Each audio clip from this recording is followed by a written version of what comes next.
Pemirsa, Presiden Prabowo Subianto meminta pembangunan proyek-proyek infrastruktur yang baru dihentikan terlebih dahulu. Dan arahan tegas Presiden ini tentu saja turut berdampak terhadap proyek-proyek jalan tol di tanah air.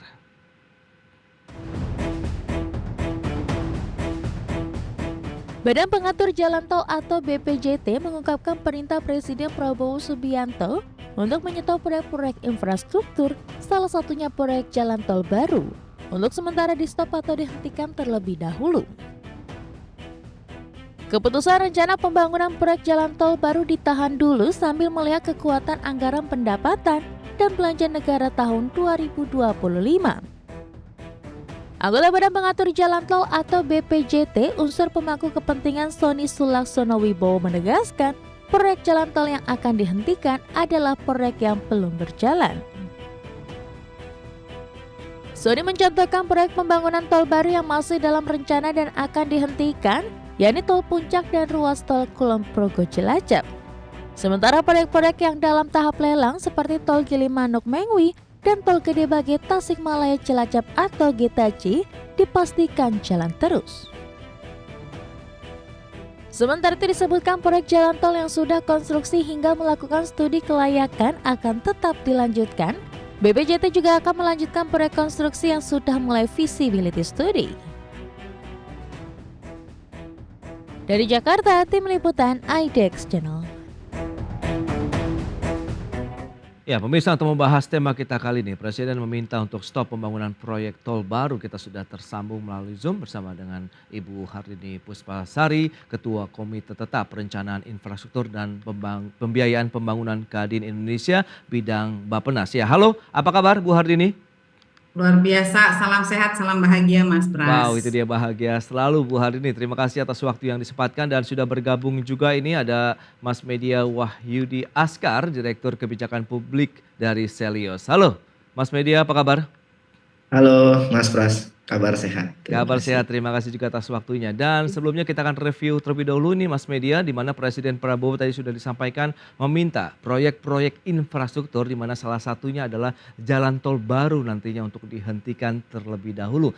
Bagaimana Anda melihat kondisi seperti ini dan bagaimana Anda melihat apakah potensinya bahwa infrastruktur ini akan sementara stagnan kah atau bagaimana?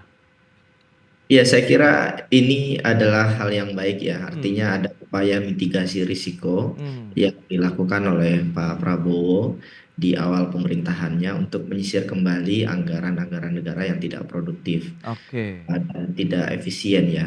Artinya memang ada porsi yang cukup besar potensi penghematan anggaran kalau dilakukan peninjauan kembali untuk jalan tol yang baru ya. Tadi juga sudah dijelaskan. Karena memang ada tekanan signifikan pada fiskal kita, infrastruktur di RAPBN 2025 itu turun anggarannya dari tahun sebelumnya.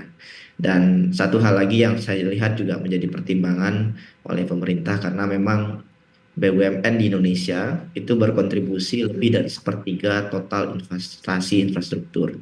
Dan kita melihat ada beberapa BUMN yang mengalami kesulitan bayar.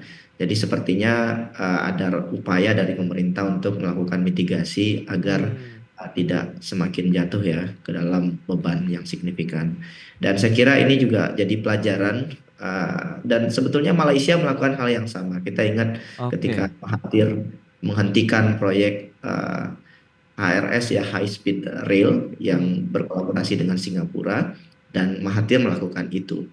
Dan Prabowo saya kira juga melakukan langkah yang sama untuk meninjau kembali infrastruktur yang tidak produktif. Baik. Nah Bu Hardini, lantas bagaimana kalau Anda mereview terkait dengan potensi kemudian peluang dari pembangunan infrastruktur di tanah air sendiri ke depan, bagaimana dengan tadi kondisi dari fiskal ataupun keuangan negara kita juga yang masih perlu ada penyesuaian? Ya, jadi gini Mas, kita coba sedikit review bagaimanapun juga ini kepemerintahan luar biasa transisinya itu smooth. Karena memang kan komitmen Pak Prabowo itu melanjutkan apa yang sudah direncanakan di proyek strategis nasional dilanjutkan ke proyek strategis nasional Astacita.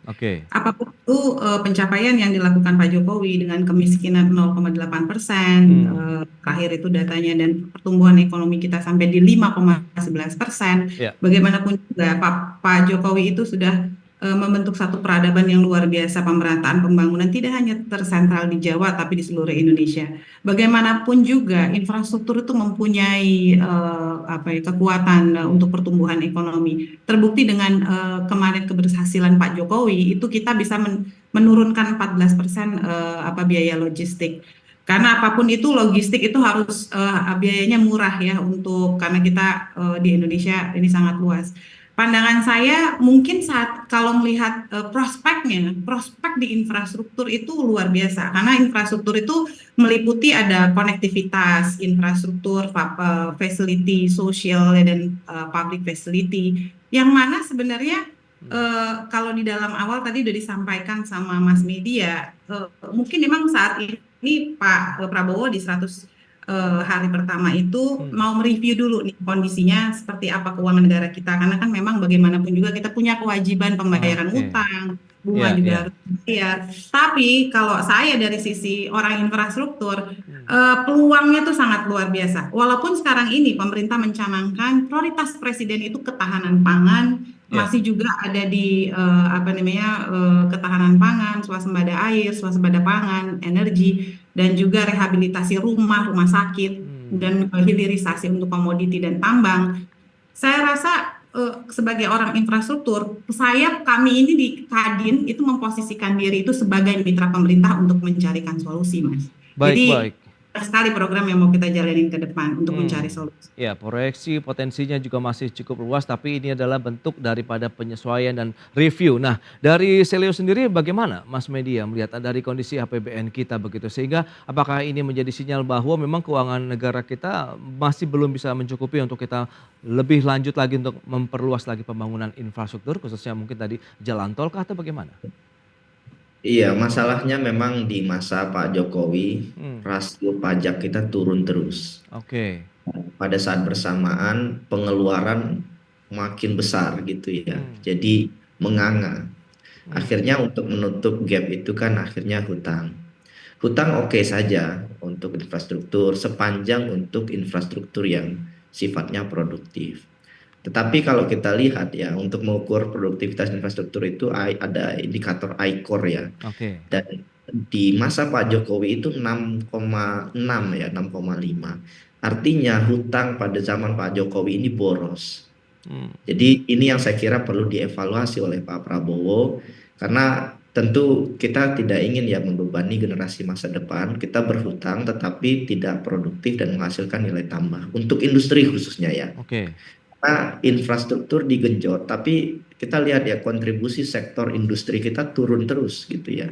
Jadi ini ada masalah, bukan besaran anggarannya, tetapi kebijakan infrastruktur kita ini salah arah, justru tidak sampai kepada proses pembangunan infrastruktur yang mendorong industri.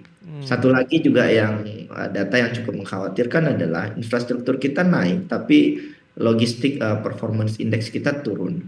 Jadi ini masalahnya infrastruktur ini tidak direncanakan dengan baik. Saya kira ini yang perlu dievaluasi oleh pemerintahan Pak Prabowo ke depan. Baik. Nah, Bu Hardini, lantas Anda melihat bahwa memang kebijakan ini tepat untuk kita melakukan evaluasi, kemudian bagaimana kita melihat dari sisi kemampuan keuangan negara untuk bisa melanjutkan lagi infrastruktur begitu. Meskipun tadi Anda katakan ada beberapa juga fokus-fokus dari target pemerintah baru kita begitu. Ya, tadi yang disampaikan Mas Media itu betul ya. I-Core kita tuh salah satunya perencanaan yang buruk, yang harus dipertimbangkan. Makanya dari itu kami sekarang ini dengan Bappenas kita akan membuat namanya PMO, kantor PMO Project Management Office, yang mana kita mengkonsolidasikan perencanaan ini karena bagaimanapun juga mitra pemerintah itu untuk ekonomi ini kan Kadin sebagai private sector. Jadi yang harus dilihat adalah kalau sekarang sebenarnya sebenarnya pembangunan jalan tol ini tidak diberhentikan sih Mas. Yang sudah ada FS, yang sudah ada lelang dijalankan. Betul. Tapi sebenarnya yang sudah direncanakan ada solusinya karena sudah ada Perpres 38 tahun 2015 mengenai kerjasama pemerintah badan usaha. Mungkin kalau proyeknya itu solicited, itu bisa jadi unsolicited, pemrakarsanya swasta. Sekarang itu pembaruan sektornya yang bisa dikerjasamakan pemerintah swasta itu ada 22 sektor. Saya rasa ya menjadi solusi itu bagaimana kita melaksanakan pembangunan dengan skema public-private partnership unsolicited project. Kita juga menggalakkan creative financing untuk inovasi pembiayaan pembangunan, karena bagaimanapun juga kita ini development country yang terus akan selalu membangun dan kita harus cari solusinya. Makanya Kadin bidang Bappenas ini hadir untuk membantu dalam sisi ini. Ya, mekanismenya ataupun pola nanti rembukan ataupun duduk bersama untuk melakukan kajian itu lebih mengarah kemana kalau kita bicara mengenai infrastruktur, Bu? Jadi mungkin yang luar biasa, saya lihat reviewnya World Bank itu Indonesia tidak termasuk negara yang unsolicitednya sukses. Kita kalah seperti negara Afrika, Senegal, Kenya. Kita kalah sama India yang udah 1.000 proyek PPP unsolicited yang berjalan. Saya lihat bahwa ini saatnya untuk bangsa kita bangkit, bukan menjadi bangsa penonton, bangsa pemain, putra-putra daerah pengusaha ikut serta membangun infrastruktur 22 sektor di 38 provinsi 514 kabupaten.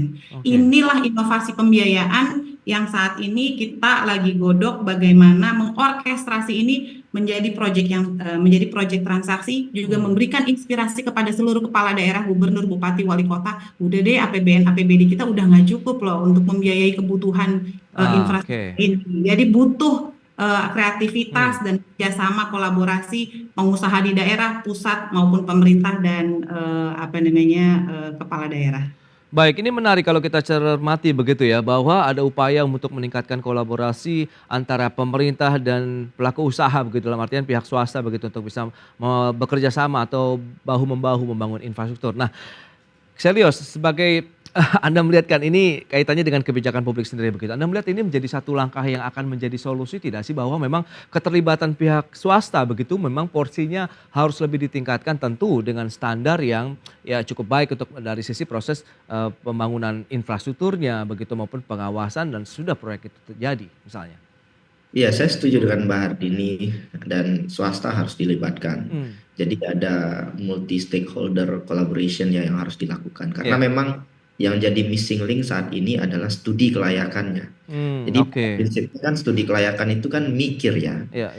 Kan ketika Pak Jokowi kan kerja dan kerja, harusnya kan mikir kerja. Jadi perlu ada kajian teknokratik yang berasal dari pikiran-pikiran solusi dari pihak swasta, termasuk saya kira akademisi dan advisor ya, yang kemudian bisa membantu pemerintah. Jadi saya kira ini jangan sampai terulang kembali ya, kegagalan beberapa proyek infrastruktur pada zaman Pak Jokowi yang kemudian menjadi monumen ya. Dan saya kira memang kebijakan fiskal ketika masa Pak Prabowo ini tidak seleluasa era Jokowi. Dan memang ini harus dipikirkan bersama dengan melibatkan Kadin, terutama juga stakeholder lainnya, termasuk juga saya kira masyarakat. Karena hari ini banyak proyek itu tidak menguntungkan karena memang analisis bagaimana UMKM itu bisa berkembang, industri itu bisa berkembang, itu tidak dilakukan dengan baik.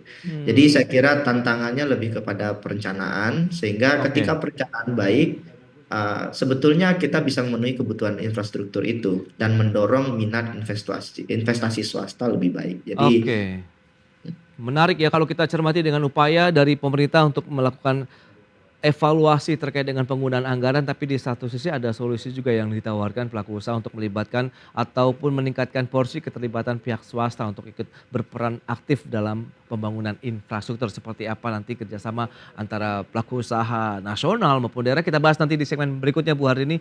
Mas Media, kita akan jeda dulu sebentar ya, dan pemirsa pastikan Anda masih bersama kami.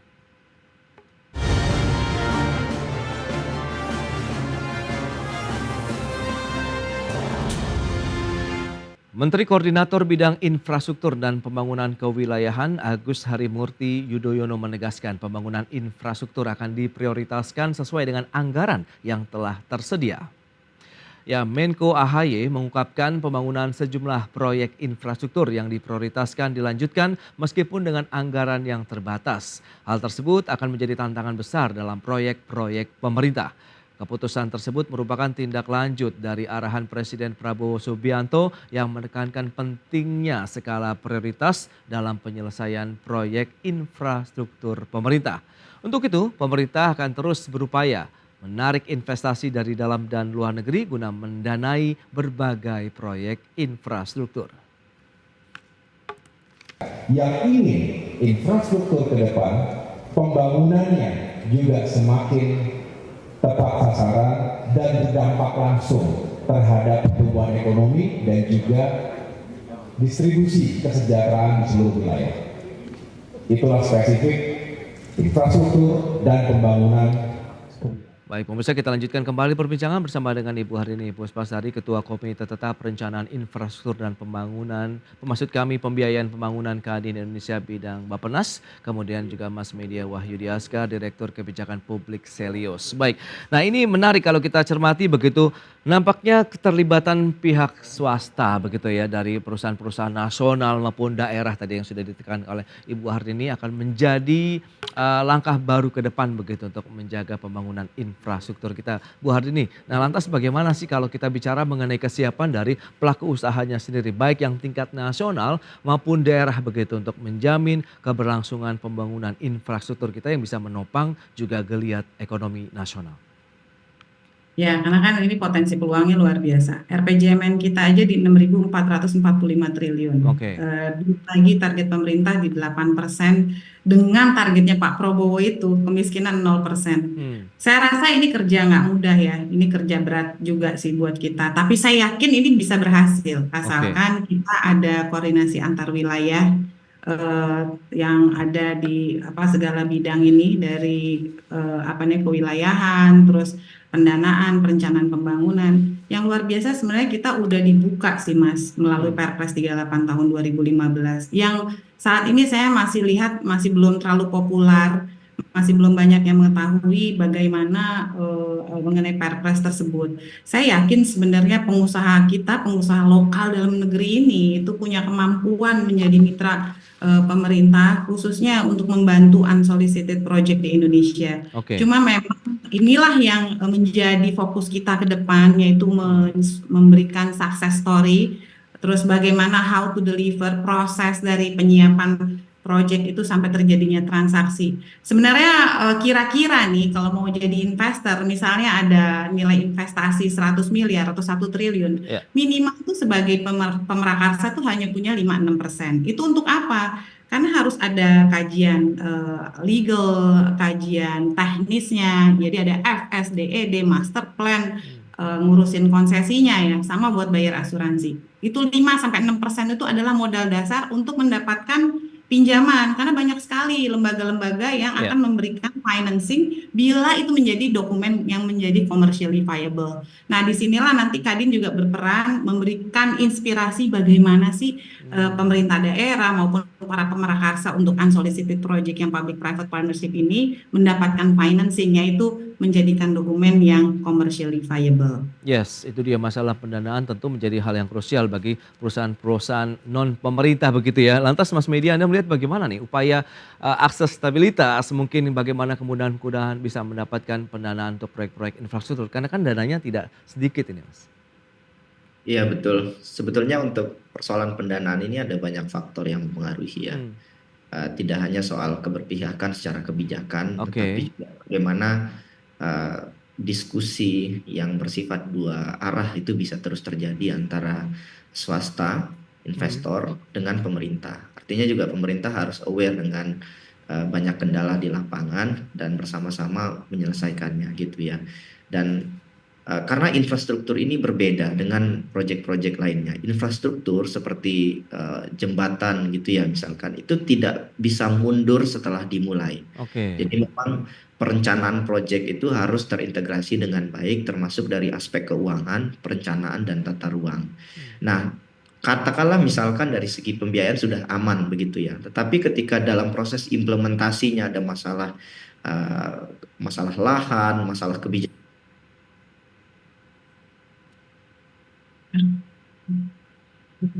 sebetulnya ada banyak faktor non finansial juga. Terus juga saya ingin juga sampaikan bahwa pengambilan keputusan dalam proyek infrastruktur ini juga harus kredibel dengan hitung-hitungan yang jelas.